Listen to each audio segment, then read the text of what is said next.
पे तो in this question हमारे पास R बाय CV का रेशो है 0.4। एक्चुअली क्वेश्चन यहीं पे देख के खत्म हो गया। This is nothing but rigid diatomic gas. तो आई एम टेलिंग यू कि ये क्वेश्चन ओरली भी सॉल्व कर सकते हो। R बाय CV का रेशो दिया है, R यूनिवर्सल गैस कांस्टेंट है, CV molar specific heat constant volume है, गैस कौन से टाइप का है ये पूछा है। There are more than one methods, one is actually oral and other you will have to solve little bit. तो कैसे सॉल्व करोगे? First of all you know what is CP, it is CV plus R।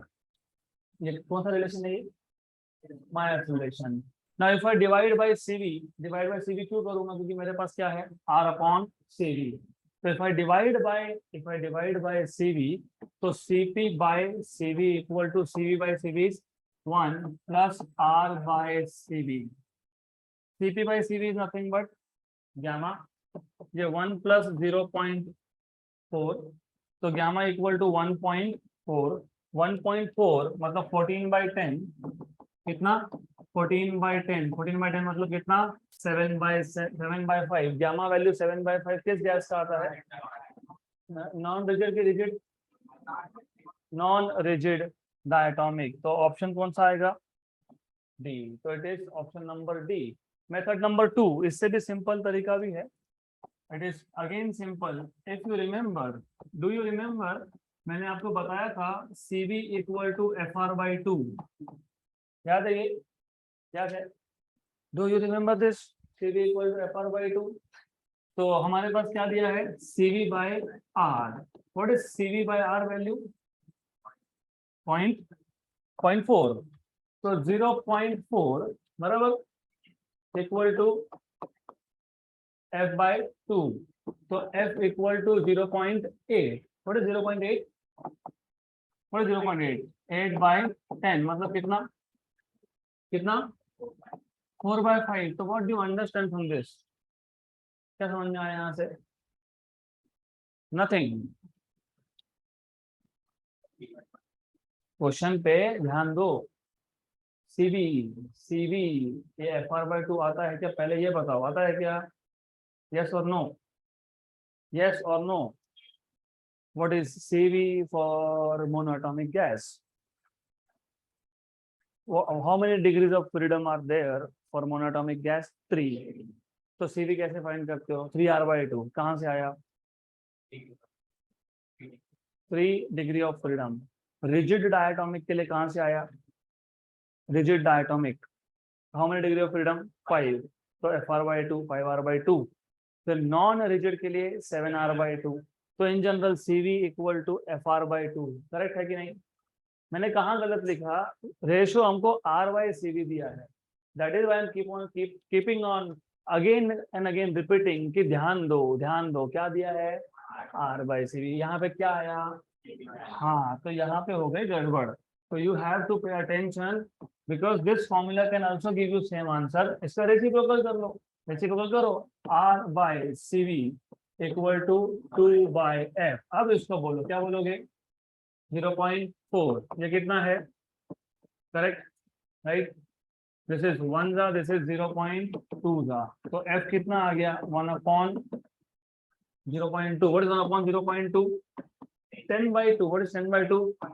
5 degree of freedom किसके लिए होते हैं? Rigid की non rigid? Rigid की non rigid? Rigid. Okay, पक्का रिजिड? यस। तो यहाँ पे जब क्वेश्चन में 7/5 आंसर आया था, तो फिर why did you tell me it is non rigid diatomic? कौन सा गैस है? कौन सा गैस है? I have to remind everything again. Wait, थोड़ा सा टाइम जाएगा। ओके, चलो 1 by 1 any one of you should tell me. एक एक करके आंसर बताना पड़ेगा आपको। Type of gas, monoatomic, diatomic नहीं सुनना है मेरे को, rigid diatomic, non rigid diatomic, degrees of freedom, CV value, CP value and gamma value. ठीक है, दैट इज फाइन। उसको अटकने दो, doesn't matter. What is the value of F3? What is this? 3R/2। What is this? What is this 5/3 rigid के लिए 5 तो ये कितना 5r/2 ये कितना हाउ मच इज दिस 7/5 तो 7/5 कौन सा गैप होना चाहिए था कौन सा कौन सा तो आपने क्या बताया था तो आंसर क्या था रॉन्ग आंसर आएगा rigid diatomic what about next case ये क्या आएगा ये क्या आएगा और ये क्या आएगा 9/7 done next question two spherical black body ये वर्ड सुनते से ही समझ में आना चाहिए कौन सा लॉ अप्लाई करोगे Stefan's law of radiation two spherical black bodies of radius r1 and r2 with surface temperature T1 and T2 respectively radiate same power what do you mean by power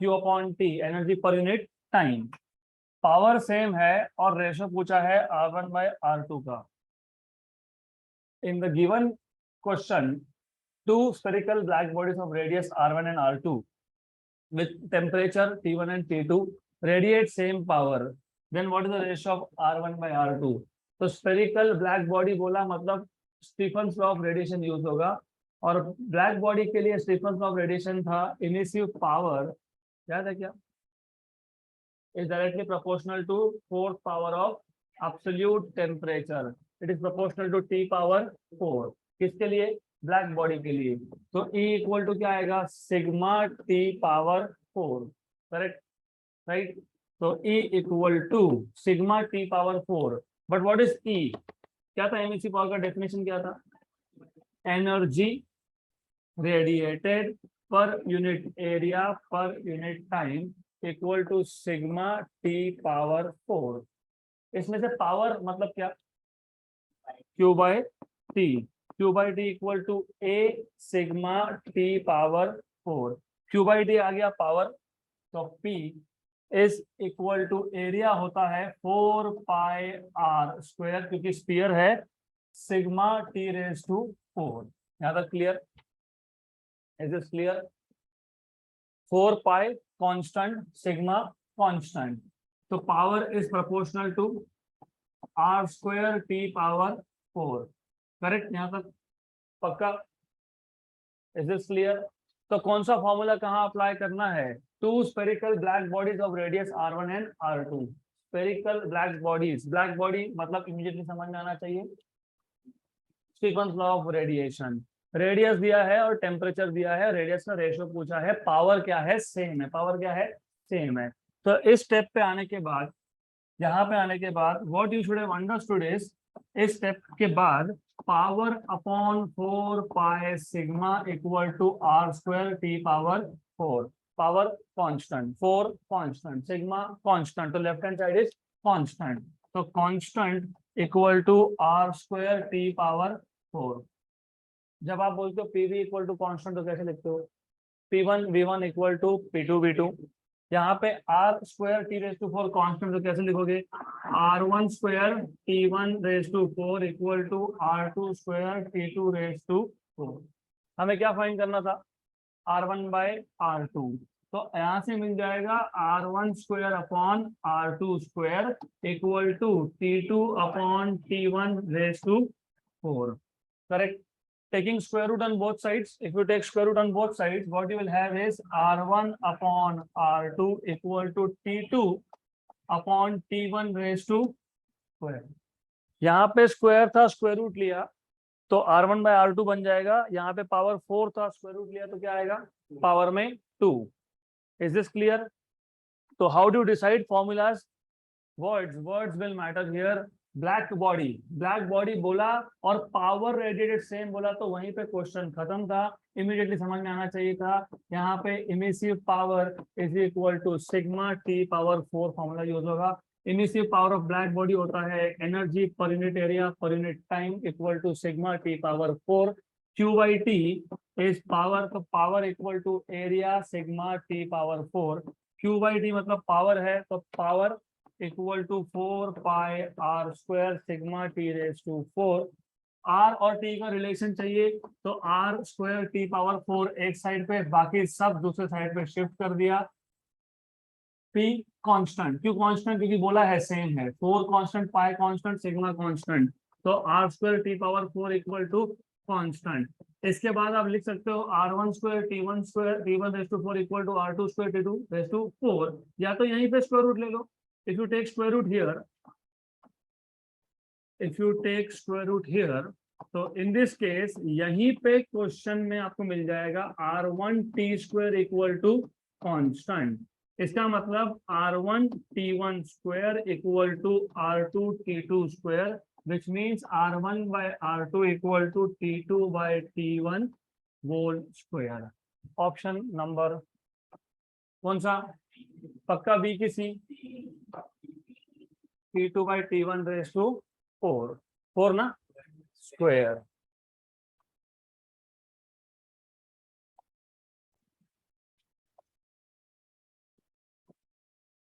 The root mean square velocity is of molecules of a gas is 200 meter per second.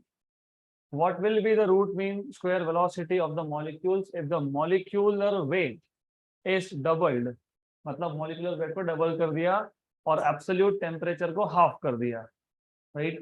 तो सबसे पहले, do you remember equation of VRMS in terms of molecular weight?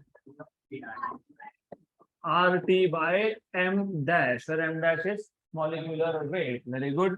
So VRMS is directly proportional to root of T by M dash. तो V2 by V1, अब यहाँ पे अच्छे से समझते जाओ। V is proportional to T, मैंने ऊपर V2 लिखा तो नीचे यहाँ पे ऊपर T2 और नीचे आएगा T1। नीचे यहाँ पे V1 है, V is inversely proportional to molecular weight, तो V2 और डिनोमिनेटर में यहाँ पे M2 और ऊपर यहाँ पे M1 dash। Directly proportional to temperature, yes. Inversely proportional to molecular weight, yes. तो according to the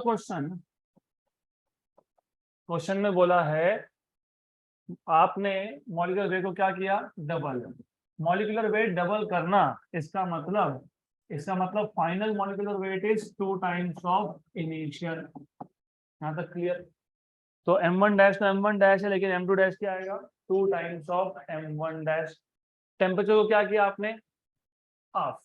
temperature half करना, तो T2 क्या आएगा? T1 बाई 2, ये आएगा यहाँ पे T1। क्या क्या कैंसिल होगा? T1 M1 डैश, तो 2 भी कैंसिल, राइट? पक्का? अंडर रूट ऑफ 1 बाय, तो कितना आ गया? 1/2। तो V2 equal to V1 by 2। V1 कितना था? 200, तो कितना आ जाएगा ये? 100 metre per second. Correct? Check once again, सही है आंसर, नो इश्यूज। अब नेक्स्ट टाइम से what I am expecting is V is proportional to T by M। ये डायरेक्टली याद होगा आपको ये याद होना चाहिए। RMS velocity is proportional to square root of temperature upon M। ये M कौन सा है? ये मॉलिक्यूलर वेट है। तो the moment you write down V2 by V1, तो यहाँ पे T2 बाई T1, यहाँ पे आएगा M2 और ऊपर आएगा M1, और ये यहाँ से हटा देना, इक्वल टू लिख देना। टेम्परेचर हाफ करना, मतलब T2 by T1 equal to half. Molecular weight को डबल करना, मतलब M2 dash is 2 times of M1 dash, तो M1 dash upon M2 dash is also 1/2। तो T2 बाई T1 कितना है? 1/2। और M1 dash by M2 dash कितना है? 1/2। तो ये कितना आ गया? 1/2, क्योंकि 1/4 का रूट इज 1/2। तो V2 कितना आएगा? V1/2। V1 कितना है? 200/2 कितना है? 100 metre per second. Next question, सबका ध्यान यहाँ पे वापस से। If Cp and Cv are molar specific heat, at constant pressure and constant volume. तो Cp मतलब molar specific heat. Cp and Cv are molar specific heats of an ideal gas at constant pressure and volume respectively. If lambda is the ratio of two specific heats, गलत misprint, cannot be lambda. Lambda is for mean free path. They should be saying gamma. So if gamma is what? Ratio of specific heat, right? And R is universal gas constant. Then Cp is equal to, तो Cp is equal to क्या आएगा in terms of gamma and R. तो पहले question समझ लो. Question में सिर्फ इतना ही दिया है. Cp क्या है ये बताया है, Cv क्या है ये बताया है, R क्या है ये बताया है, और gamma क्या है ये बताया. That's it. Cp is molar specific heat at constant pressure. Cv is molar specific heat at constant volume. Gamma is ratio of Cp by Cv and R is universal gas constant. तो Cp का equation क्या आएगा? That is all they are asking you. तो Cp का equation क्या आएगा, वो कैसे फाइंड करोगे? You have Cp equal to what? Cv plus R. Cp equal to Cv plus R. हमको क्या चाहिए? हमको चाहिए Cp. क्या चाहिए? Cp. किसके टर्म्स में चाहिए? R और gamma. तो you want Cp in terms of R and gamma. Divide by Cp on both sides. इसको Cp से डिवाइड कर दो. तो Cp by Cp equal to Cv by Cp plus R by Cp. Correct? Cp by Cp is 1 equal to, what is Cv by Cp? Gamma की 1 upon gamma. अच्छे से सोच लो. Gamma की 1 upon gamma. पक्का? तो 1 upon gamma plus R by Cp. Okay. Then you will have 1 minus 1 by gamma equal to R upon Cp. हमें क्या find करना है? Cp. 1 minus 1 by gamma मतलब gamma minus 1 by gamma equal to R by Cp. You wanted to find out Cp. Cp को shift कर दो, gamma को वहां शिफ्ट कर दो upon gamma minus 1. Option number A. R gamma upon gamma minus 1. वापस एक बार पे अटेंशन हियर, क्योंकि और एक क्वेश्चन आता है सेम टाइप का, तो दोनों का मेथड पता होना चाहिए. जब आपको Cp क्या पूछा है? Cp पूछा है. पूछा था क्या Cp? यस. अगले क्वेश्चन में Cv भी पूछ सकते हैं. तो when they are asking you Cp, तो पहले मायर्स रिलेशन लिखो और डिवाइड बाय क्या करो? Cp करो. ऐसा हो सकता है कि आपको पूछा हो व्हाट इज Cv. क्या पूछा हो? Cv. तो मायर्स रिलेशन लिखो और किससे डिवाइड करो? किससे? Cv. जब Cp पूछा है तो divide bye Cp.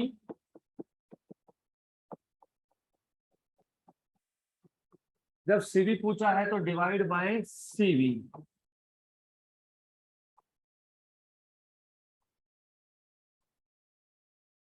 Clear? Cp by Cp 1. ये आ गया 1 by gamma plus R by Cp. This is what?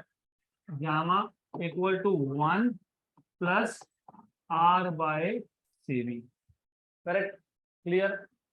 बराबर है ना? Cp by Cv is gamma, Cv by Cv is 1 plus R by Cv. Correct है? Is this correct or not? Yes or no? तो अभी क्या करेंगे इसके बाद? 1 minus 1 by gamma equal to R by Cp. यहाँ क्या लिखोगे? Gamma minus 1 equal to R by Cv. So here you will get gamma minus 1 by gamma equal to R by Cp. और यहाँ पे तो कुछ नहीं हो गया. Cv equal to R upon gamma minus 1. अब यहाँ पे आ गया Cp equal to gamma R upon gamma minus 1. ये मिल गया Cp, ये मिल गया Cv. ये Cv फाइंड करने का मेथड नंबर 1 था. Cv फाइंड करने का मेथड नंबर 2 भी है. उल्टा भी बोल सकते हो. उल्टा ये बोल सकते हो कि ये Cp फाइंड करने का मेथड नंबर 1 है, जिसमें आप मायर रिलेशन से स्टार्ट करते हो, डिवाइड करते हो बाय Cp. इसका मेथड नंबर 2 भी है. कैसे? फॉर एग्जाम्पल, अगर आपको याद होगा, इफ यू रिमेम्बर, ये what is this? R upon gamma minus one, if you remember. तो फिर तो और भी काम इजी है, Cp equal to Cv plus R. Cv क्या है, R upon gamma minus one plus क्या, तो कॉमन क्या निकलेगा, तो क्या बचेगा, one upon gamma minus one plus one. Cross multiply करोगे तो क्या आएगा, cross multiply one plus gamma minus one upon gamma minus one plus one minus one, तो क्या आ गया, R gamma upon gamma minus one. तो ऐसा भी कर सकते हो। तो it is up to you, if you remember CV in terms of gamma तो फिर ये मेथड यूज कर लो। If you do not remember, but at least you should remember what is Mayer's relation. Mayer's relation याद है तो trick याद रखो, सीपी पूछा है तो डिवाइड बाय सीपी, सीवी पूछा है तो divide by CV. Keep on simplifying unless you get CP equal to right hand side में गामा और आर। तो पहले केस में हमने डिवाइड बाय सीपी किया, उसके बाद CV by CP one upon gamma को शिफ्ट कर दिया, one minus one upon gamma आ गया। Just rearranging terms you get CP equal to gamma R upon gamma minus one. Next question, जोक हमने पहले भी सॉल्व किया है। Equation of state for 2 gram of oxygen, 2 gram of oxygen at pressure P and temperature T occupying volume V will be PV equal to nRT. PV equal to nRT. N is mass in gram upon molecular weight. RT mass है 2, molecular weight है 32, तो 2 by 32 मतलब 1 by 16, तो PV equal to 1 by 16 RT, option number C correct. हमने पहले solve किया है तो no need to write this because you already no.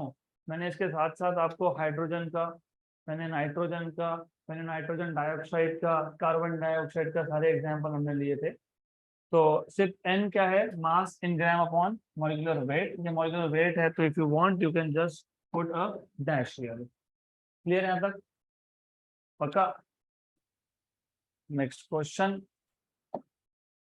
the RMS speed of oxygen molecule in a gas is U, मतलब जिसको हम VRMS बोलते हैं, they are denoting it by U. If the temperature is doubled, temperature double करना मतलब T2 equal to 2 times of T1 and the molecules disassociate, disassociate मतलब deassociate. What do you mean by disassociate? Deassociate मतलब क्या, separate होना। Oxygen is which gas?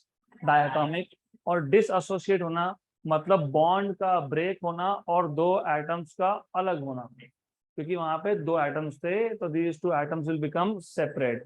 तो gas कौन सा बन जाएगा, मोनोएटॉमिक। मतलब डायटोमिक से क्या हो गया, तो मॉलिक्यूलर वेट पहले कितना था 32, अब कितना होगा 16। Very good. The RMS speed will become, what will be RMS speed. तो पहले क्वेश्चन समझ लो, पहले केस में आरएमएस स्पीड बोला है U, पहले केस में मॉलिक्यूलर वेट है 32, दूसरे केस में मॉलिक्यूलर वेट है 16, क्योंकि अब एटम बन गया, ये मॉलिक्यूल रहा ही नहीं, इट इज एटॉमिक वेट। समझ में आया यहाँ तक। आप जब गैस को हीट कर रहे हो, टेम्परेचर डबल कर रहे हो, बोला ना टेम्परेचर डबल किया, तो temperature T2 is 2 times of T1। तो वो जो हीट है, उस हीट की वजह से मॉलिक्यूल का क्या हुआ, डीएसोसिएशन हुआ, मतलब एटम्स आर सेपरेटेड। तो now you have monoatomic gas. हर एक ऑक्सीजन एटम का वेट कितना है 16। They are asking you what happens to RMS speed.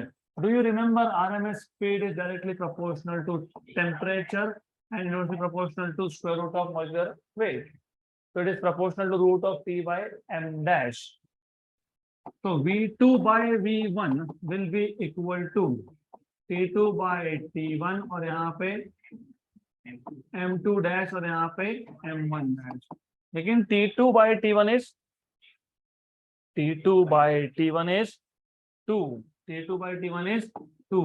ये कितना है 32, ये कितना है 1 and 2 2 4 का रूट 2, तो V2 कितना आएगा 2 टाइम्स ऑफ V1। लेकिन V1 कितना था, तो आंसर क्या आएगा, option number Done. Next question. The molar specific heat of an ideal gas at constant pressure and constant volume is Cp and Cv respectively. If R is the universal gas constant and gamma is the ratio of Cp to Cv, then Cv is equal to, आ गया वो अभी हमने किया था option number D. So just for a recap, you will tell me how to solve this question. Cp equal to, then divide by Cv. So Cp by Cv equal to Cv by Cv plus R by Cv. This is gamma की 1 by gamma equal to plus Cv. So gamma minus 1 equal to R by Cv. So Cv equal to R upon gamma minus 1. Clear? Done. Option number D. Next question. Heat energy is incident. Heat energy is incident, denoted by capital Q. On the surface. कौन से topic में देखा था हमने? Heat energy is incident. Part of it is reflected, part of it is radiation का जो initial introduction part था, coefficient of absorption, coefficient of reflection, coefficient of transmission. Heat energy is incident on the surface at a rate of 1000 joule per minute. एक minute में कितना incident हुआ? 1000 joule. एक minute में कितना इंसिडेंट हुआ? ये अच्छे से सुन लो क्योंकि आगे हमको 5 मिनट बोला है. तो देखो, if the coefficient of absorption is 0.8, what do you mean by coefficient of absorption 0.8? मतलब 80% is absorbed. 1000 में से 800 absorb हो गया. And coefficient of reflection is 0.1, मतलब 10% रिफ्लेक्ट हो गया. तो ट्रांसमिट कितना हुआ? 10%. 1000 का 10% कितना? 100. एक मिनट में कितना ट्रांसमिट हुआ? एक मिनट में ट्रांसमिट कितना हुआ? 100. तो 5 मिनट में कितना? Option number B. फिर भी सॉल्व करना है तो करो सॉल्व. सॉल्व कैसे करोगे? आप बोलोगे Q equal to QA plus QR plus QT. Correct? Clear? Divide by Q. So 1 equal to QA by Q plus QR by Q plus QT by Q. QA by Q is 0.8. इसको A बोलते हो, इसको R बोलते हो. ये कितना है? 0.1. ये QT by Q आएगा तो ये आ जाएगा 1. 0.8 और 0.1 is 0.9. यहाँ शिफ्ट किया तो माइनस 0.9. तो QT by Q. तो ये कितना आ गया? 0.1. तो कोएफिशिएंट ऑफ ट्रांसमिशन है 0.1. तो यहाँ से QT क्या मिलेगा आपको? जल्दी QT क्या मिलेगा? 0.1 इंटू Q कितना था? 1000 क्या? जूल पर मिनट. तो QT इज 100 जूल पर मिनट. In 5 minutes,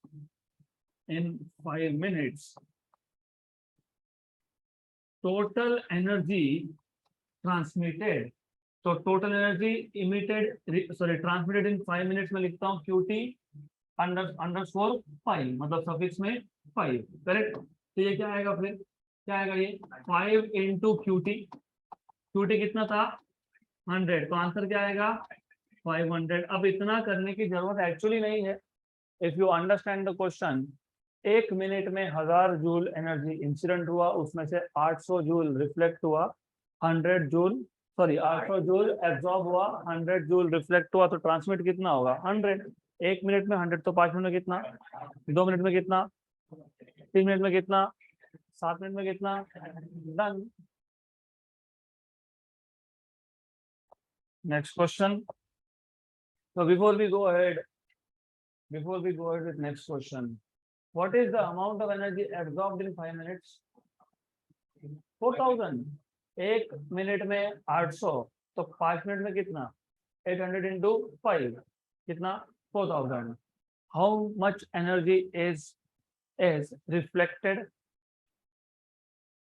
अरे coefficient of reflection, coefficient of reflection और ट्रांसमिशन सेम है, तो फिर amount of energy reflected and transmitted will be same, तो 500. अगला question, okay, for a rigid diatomic molecule universal gas constant is R equal to NCP, where CP is molar specific heat at constant pressure and N is a number. Hence N is equal to, इसके 3 से ज्यादा methods है.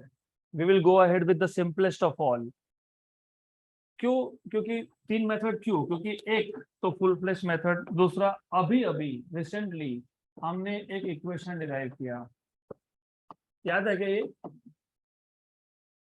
जी, whatever formulas you make, क्योंकि ये state board में तो होता नहीं है, ये हम कॉम्पिटिटिव एग्जाम के लिए ही फॉर्मूलाज डिराइव करते हैं, विच मीन्स ये जो क्वेश्चंस थे जिसमें हमने फॉर्मूला डिराइव किए, तो इसका मतलब ये था कि ये फॉर्मूला आपको अप्लाई करके क्वेश्चन में स्टेप्स कम करने हैं. तो अगर याद होगा तो फिर इजीली होगा. हमको बताया है आर क्या है, आर क्या है, एनसीपी. यहां से आर क्या बनेगा, CP into gamma -1 upon gamma, बराबर, करेक्ट. सिर्फ मैं एक काम करूंगा, मैं सीपी को लिख दूंगा वहां पे, बराबर. क्या किया हमने, सिर्फ गामा -1 और गामा को क्या किया, शिफ्ट किया. यहाँ तक क्लियर? ये इक्वेशन नंबर 1. बट गिवन क्या है, what is given to you, R equal to N C P. Equation number 2 compare करोगे तो what is N, from 1 and 2 compare करोगे दोनों आर आर सीपी सीपी, तो एन इक्वल टू गामा में था upon ये एक मेथड. और मैंने ये मेथड क्यों यूज किया, क्योंकि स्पेसिफाई करके रखा है गैस कौन से टाइप का है, रिजिड डायटोमिक. गामा इज 7/5, तो 7/5 -1 कितना होता है, 2/5, और वापस 7/5 by 5 तो 2/7. You know what is 2/7? 0.28 something. 2/7 is 0.2 something. अभी 28 या 22 ये चेक करना पड़ेगा आपको. 28 पक्का? तो ठीक है, I believe what you are saying is right. It is 0.28 something. Option number सी.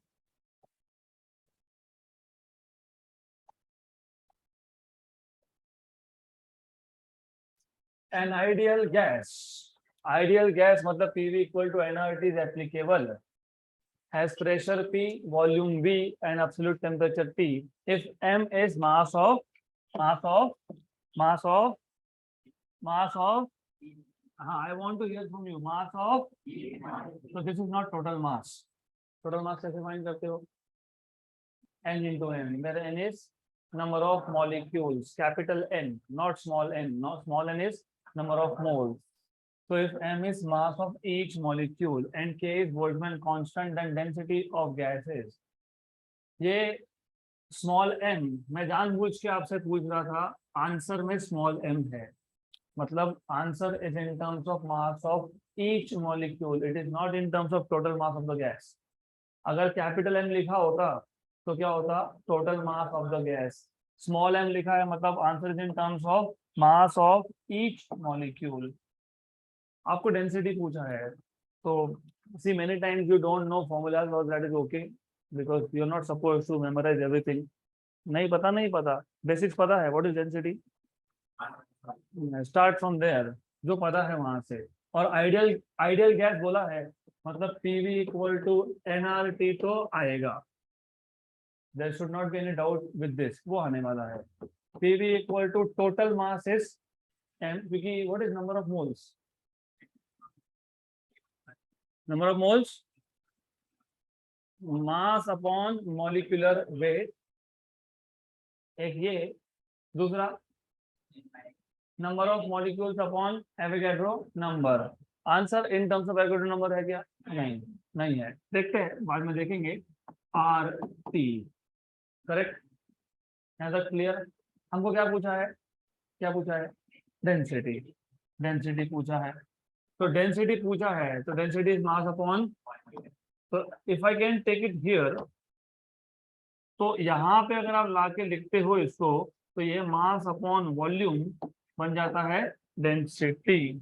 तो कम से कम एक काम तो हो गया, इक्वेशन में डेंसिटी आ गया, R T upon M dash. Answer में डेंसिटी, डेंसिटी पूछा है और उसमें टी भी है, टी है, यहाँ पे भी टी है, पी है, यहाँ पे भी पी है। आर और एम डैश, आर और एम डैश कहीं दिख नहीं रहा, मतलब आर और एम डैश नहीं चाहिए, हो गया question solve. What is density then? P M dash upon R T. Clear? यहाँ तक क्लियर? मतलब कम से कम क्वेश्चन जो भी दिया है आपको, डेंसिटी पूछा है, आंसर में प्रेशर न्यूमरेटर में, टेम्परेचर डिनोमिनेटर में, प्रेशर न्यूमरेटर में, टेम्परेचर डिनोमिनेटर में। ये हो नहीं सकता, ये भी हो नहीं सकता, बराबर। प्रेशर न्यूमरेटर में, टेम्परेचर डिनोमिनेटर में, प्रेशर न्यूमरेटर में, टेम्परेचर डिनोमिनेटर में, तो दोनों में से एक आएगा, ए एंड बी में से एक। अब क्या करोगे? Molecular weight upon R, what is R in terms of K? याद है क्या?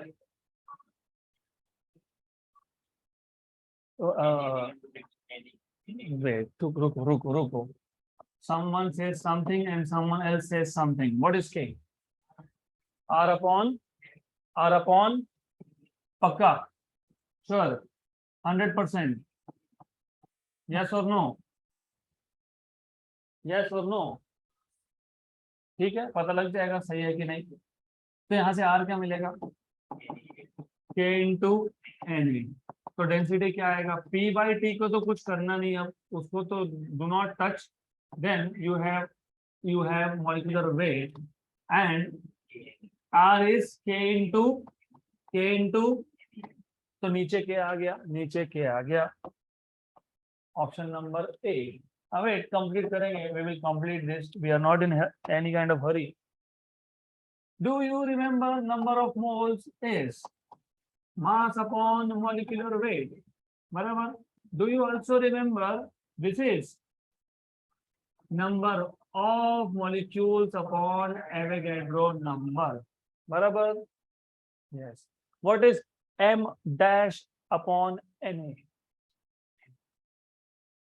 m upon n is m dash upon na. Now that clear? What is m? Total mass. What is m? लेकिन total mass is n into m, mass of each molecule into number of molecules, और ये n और n cancel, cancel, good. तो आपके पास ये जो m dash upon na आया, m dash upon na कितना आया? m डैश अपॉन na कितना आया? कितना आया? तो फिर आंसर में क्या आएगा? Density equal to P M upon K T, है क्या? Option number A. Okay, wait wait wait, सब सही है, गलत कुछ नहीं है, but the flow should be correct. You should remember, always remember, जब आपको ऑप्शन में दिख ही रहा है कि बोल्ट्जमैन कांस्टेंट लाना है, दिख रहा है ना, आंसर्स में के है, चारों ऑप्शन में के है, तो how you save time? You already know, what do you know? Do you know PV equal to N, KBT को मैं के लिख रहा हूँ, है क्लियर? अब सिर्फ इतना है, the only thing is density, density चाहिए ना, डेंसिटी, डेंसिटी क्या होता है? एक्सीलेंट। तो पीवी इक्वल टू एन के T, density is mass of each molecule से मल्टीप्लाई डिवाइड। ऐसा क्यों किया? आंसर किसके टर्म्स में था? मास of each, mass of each molecule into capital N is कितना? total mass ना, mass of each molecule into capital N is total mass.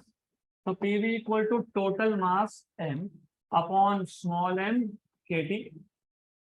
Then can I write down PM upon KT equal to M by V? M को वहां shift कर दिया तो PM, KT को shift कर दिया तो KT डिनोमिनेटर में आ गया, V को वहां शिफ्ट कर दिया. What is M by V? So density is what? PM by KT. Now you decide method 1 easy ki method 2 easy. Which one? Method 2. Done. Next question. Next question is a cross check of what is your power of remembering things. Memory कितना strong है? Assuming expression for the pressure exerted by the gas on the walls of the container, it can be shown that pressure is 1/3 kinetic energy per unit volume of gas, 2/3 kinetic energy per unit volume of gas, 3/4 kinetic energy per unit volume of gas and 3/2 kinetic energy per unit volume of gas. इस chapter का CET का पहला question है आपके पास लिखा हुआ? Yes, just check. पहला सबसे पहले लेक्चर का पहला question 2/3 kinetic energy per unit volume. फिर थर्ड क्वेश्चन भी वैसा था, थर्ड क्वेश्चन भी वैसा ही था, बराबर. हाँ, वो 3/2 क्यों आया? क्योंकि 2/3 दूसरे साइड पे जाके 3/2 होता है. क्लियर? राइट. तो आंसर क्या है? हाँ, 2/3. Option number B, 2/3 kinetic energy per unit volume of gas. Clear? तो what is pressure? Pressure is 2/3 kinetic energy per unit volume. Kinetic energy per unit volume. ये टोटल काइनेटिक एनर्जी नहीं है, ये क्या है? Kinetic energy per unit volume. Done. Next question. और black word use करने का मतलब क्या? ब्लैक बॉडी मतलब सीक्वेंस लॉ. अब ब्लैक रेक्टेंगुलर सरफेस, देखो वर्ड्स रियली मैटर्स हियर. ये आपको हिंट दे रहे हैं. ब्लैक मतलब ब्लैक बॉडी मतलब सीक्वेंस law. Rectangular surface of area A emissive power is Q upon AT. तो A भी आता है. Emits energy E per second. Energy per second is power at 27 degree Celsius. If length and breadth are reduced to 1/3 of the initial value and temperature is raised to 327 degree Celsius, then the energy emitted per second becomes. तो सबसे पहले black बोलना, temperature देना, इसका मतलब आपको clear cut hint है Q/AT equal to sigma T power 4. और पर सेकेंड बोलना मतलब पावर की बात कर रहे थे. इस पावर को इन्होंने बोला है E. हम E यूज करते हैं इमिसिव पावर के लिए. E किस लिए यूज करते हो? मतलब Q upon AT के लिए यूज करते हो E. लेकिन इन्होंने E किसके लिए यूज किया है? पावर, सिर्फ पावर के लिए. क्लियर यहाँ पर? तो what is E? A sigma T to the power 4.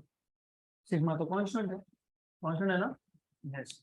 तो E is proportional to AT power 4. Correct. यहाँ पे 4πr² मत लिखना क्योंकि स्फीयर नहीं है, रेक्टेंगुलर सरफेस है. रेक्टेंगुलर सरफेस का एरिया होता है लेंथ इनटू ब्रेड्थ. बन गया फॉर्मूला. अब E2/E1 is L2/B2/T2 raised to 4 upon L1/B1/T1 raised to 4. क्या बोला है क्वेश्चन में? क्वेश्चन में बोला है लेंथ एंड ब्रेड्थ का reduce to 1/3. Length and breadth का रिड्यूस टू 1/3 मतलब जो फाइनल लेंथ था वो इनिशियल बाय 3 है इसका मतलब सिंपल, मतलब L2 बाय L1 कितना है, और ब्रेथ भी क्या है, सेम। तो ये भी क्या आएगा, V2 by V1 is 1/3। Substitute कर दो, तो E2 by E1, E2 by E1 is equal to L2 by L1 is 1/3, B2 by B1 is 1/3। Temperature T2 था 327 केल्विन लगता है, केल्विन प्लस 273 कितना, आर यू श्योर, 600। 327 में आपने अगर 273 ऐड किया तो 600 और 27 मतलब 300 रेस टू क्या है, पावर 4, 1 एंड 2 पावर 4 इज 16, ऊपर 16 नीचे 9, तो 2 पावर 4 कितना है 16, और ये कितना है, तो E2 will be 16 E1 by 9, मतलब 16 E by 9, 16 E by 9, option number D.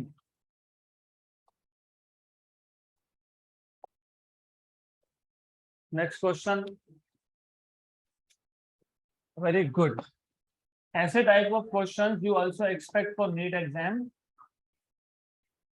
In given VT diagram, volume temperature diagram, what is the relation between P1 and P2?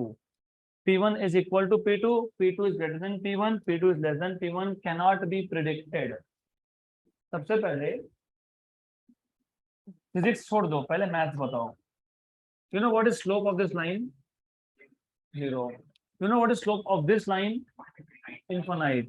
You must know any line parallel to x axis से जब parallel to y axis जाता है तो slope increases, तो ये जो line है, जो लेट अस से लाइन नंबर 2 है, इसका स्लोप ज्यादा होगा, इसका स्लोप कम होगा, तो P2 is greater than P1, you get -1 if you are giving JEE NEET। Why? Because remember आपने यहाँ पे प्लॉट किया T, यहाँ पे प्लॉट किया V, correct. So what is PV equal to nRT? What is slope? Y by x, slope y by x होता है ना, dy by dx मतलब y upon x, y कौन है v, तो v अपॉन x कौन है t, तो t को शिफ्ट कर दिया और p को वहां शिफ्ट कर दोगे तो nr by, but v by t is what, slope, correct, but v by t is slope। So therefore, slope of this graph equal to nr by p। n क्या है constant, r क्या है constant, तो slope is inversely proportional to pressure, बराबर, मतलब pressure is inversely proportional to slope, बराबर। तो जिसका slope ज्यादा उसका प्रेशर कम, स्लोप जिसका ज्यादा है उसका प्रेशर, स्लोप किसका ज्यादा है P2 का, मतलब सेकेंड लाइन का स्लोप ज्यादा है compare to first line. Slope अगर सेकेंड लाइन का ज्यादा तो प्रेशर किसका कम होगा, सेकेंड लाइन का प्रेशर कितना है P2, तो P2 is less than, option number 3।